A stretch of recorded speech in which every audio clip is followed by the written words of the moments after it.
next step, when is the next meeting, what's going on, are they happy, et cetera, and poof, 30 minute is gone.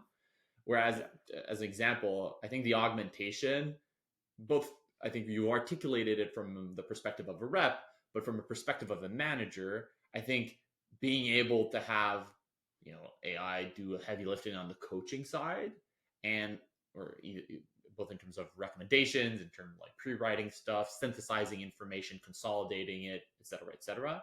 It allows for managers to use that time and that space for actual coaching, to help a rep think through perhaps the recommendation of the AI coach, or analyze it, or come up with an action plan. And I've seen some of the best sales leaders, with or without technology, create that space, whether it's office hours where they just talk about deal strategy, or outside of these pipeline reviews, or they basically just cut pipeline reviews. How do you think about technology from the coaching angle? Yeah, I mean it's critical, and yeah, that is the thing I'm working on at the moment.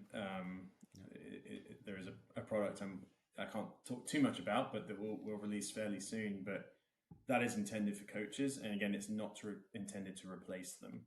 It's intended to give them more time to do the actual coaching.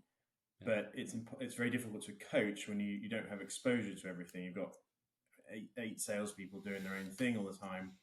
And yes, there's Gong and all these call recording things, and that's fine. But again, you then have to actually use them and go and look at transcripts or the kind of alerts and stuff that come out of those. So that's helpful. But I think tech can be used to expose training gaps and coaching opportunities, especially with the way AI is and the way APIs work now, and you can kind of be present across the entire sales stack.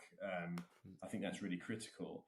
And one area I think, before we got on, I was trying to think where's most coaching needed.